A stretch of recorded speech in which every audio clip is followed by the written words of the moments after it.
अर्जुन एक आम साधारण लड़का था जो कि अब नौजवान हो चुका था। उसका चेहरा इतना सुंदर था कि उसकी गली मोहल्ले की सारी लड़कियां उस पर फिदा थीं और तेज उसका ऐसा जैसा कि आजकल के लोगों में पाया भी नहीं जाता। वो भगवान श्री कृष्ण का बहुत बड़ा भक्त था और सीधा साधा भोला भाला अब तक बिना बाप के पला हुआ एक ऐसा लड़का जिसकी माँ ने ही घर गृहस्थी अभी तक संभाली थी जायदाद के नाम पर। उसके पास और उसकी माँ के पास एक फूटी कौड़ी भी नहीं थी, क्योंकि उसकी माँ की शादी होते ही उसके पिता का 2 साल बाद निधन हो गया और उसकी माँ को उसके ददियाल वालों ने मनूस कहकर निकाल दिया और तब से लेके अभी तक उसका देखभाल उसकी माँ ही करती आ रही थी, जो कि सिलाई का काम करती थी और झाड़ू पोछा घर घर करती थी।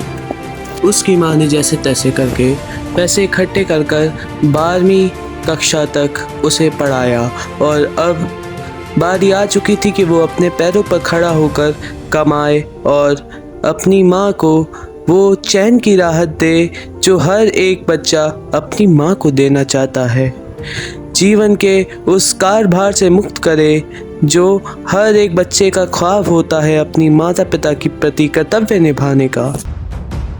और अब वक्त वो आ चुका था जब अर्जुन बहुत ही गंभीरतापूर्वक ये समझने वाला था कि उसका वक्त आ चुका है घर से निकलने का और अब उसे दर दर भटकना पड़ेगा कुछ पैसों के लिए।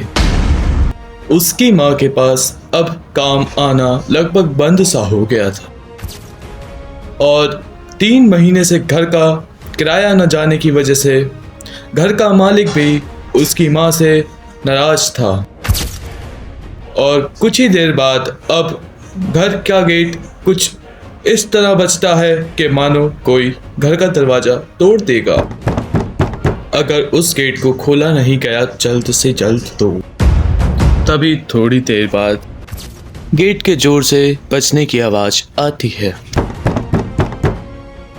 और तभी अर्जुन की माँ चिल्लाते हुए कहती है, आ रही हूँ, तुम्हारे बाप का घर नहीं है जो गेट तोड़ रहे हो। ये बात सुनते ही गेट पर खड़ा व्यक्ति जोरदार चिल्लाते हुए बोलता है, बुढ़िया दरवाजा खोल, नहीं तो मैं दरवाजा तोड़ के अंदर आ जाऊंगा। गेट पर और कोई नहीं, घर का मालिक सेठ रामूलाल खड़ा था जो कि दरवाजे को लगातार बजाए जा रहा था और अर्जुन की मां ने गेट खोल दिया। उसके सामने सेठ रामूलाल खड़ा था। यह सब देख अर्जुन की मां बिल्कुल भी अचंभित नहीं थी। सेठ रामूलाल के साथ उसके 2 सिक्योरिटी गार्ड अमन और चमन दोनों थे। उन दोनों की आंखों पर काले चश्मे थे और वो दोनों दिखने में हट्टे खट्टे नौजवान थे।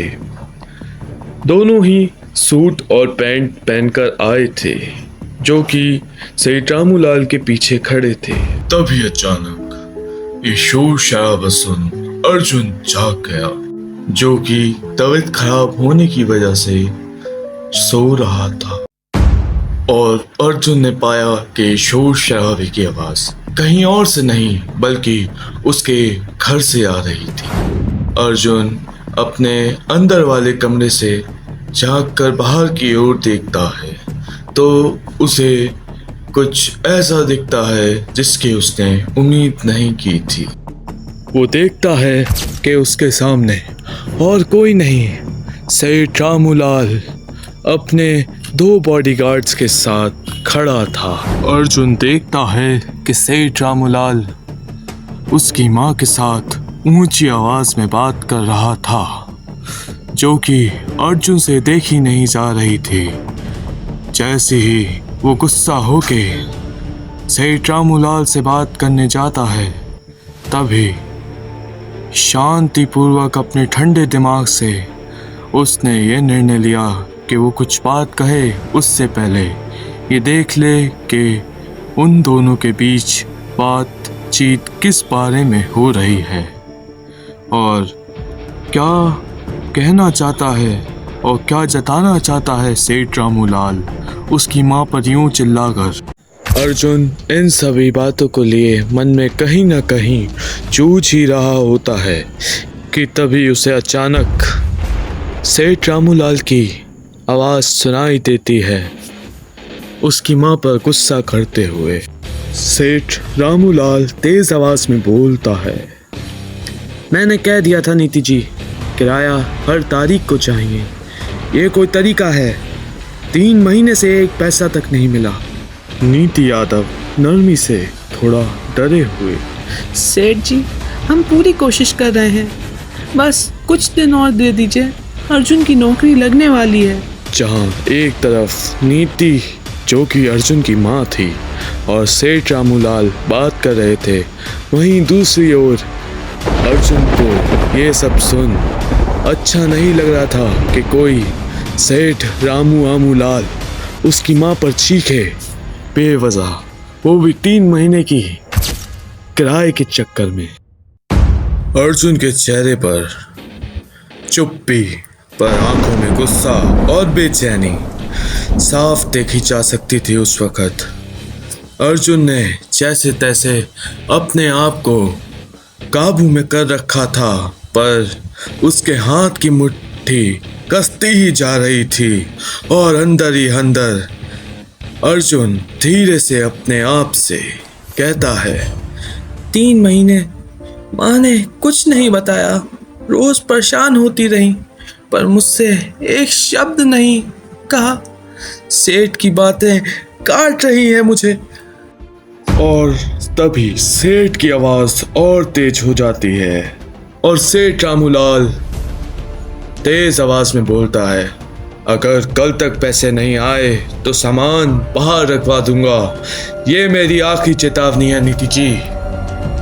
या अपने बेटे को बता देना कि या तो कल तक वो पैसे चुका दे कहीं से भी लाकर, वरना आप लोगों को इस घर को हमेशा के लिए टाटा गुड बाय कहना होगा। ये सब बातें कहकर सेठ रामूलाल वहां से चला जाता है और नीति यादव दरवाजा बंद कर देती हैं। तभी दरवाजा बंद होने की आवाज आती है और एक गहरा सन्नाटा छा जाता है। एक दीवार से सटक के अर्जुन की माँ नीचे बैठ रोने लगती है। अब कैसे चुकाऊंगी, कहाँ से पैसे लाऊंगी सेठ रामूलाल के ये 3 महीने के किराए के? कौन देगा मुझे पैसे? इतने में ही वो सामने देखती है कि अर्जुन उसे रोता हुआ देख रहा है, तो वो अपने आंसू पोंछती है और अर्जुन से कहती है, अरे बेटा, आ गया तू?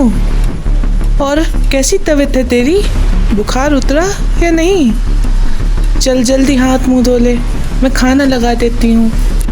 अर्जुन की माँ ये सब नाटक इसलिए कर रही थी कि उसे लग रहा था कि अर्जुन को बिल्कुल भी भनक नहीं लगी होगी कि उसकी माँ कितनी तकलीफ में है। और तभी अर्जुन बोलता है, क्या माँ, कब तक तुम ऐसे अपने चेहरे के पीछे इतने सारे दुख छुपाए रहोगी? माँ, मुझे माफ करो, मेरे से बहुत बड़ी गलती हो गई कि मैं अब नौजवान हो चला हूँ, लेकिन कमाने के नाम पर एक फूटी कौड़ी तुम्हारे हाथ पे नहीं रखता हूँ। माँ, मैंने वो सारी बातें सुन ली जो तुम्हारे और सेठ रामूलाल के बीच हुई थी। माँ, आई एम रियली सॉरी माँ। अर्जुन की ये मैच्योरिटी भरी बातें सुन उसकी माँ का दिल खुशी से भर गया और आंखें भी खुशी के आंसुओं से भर गईं।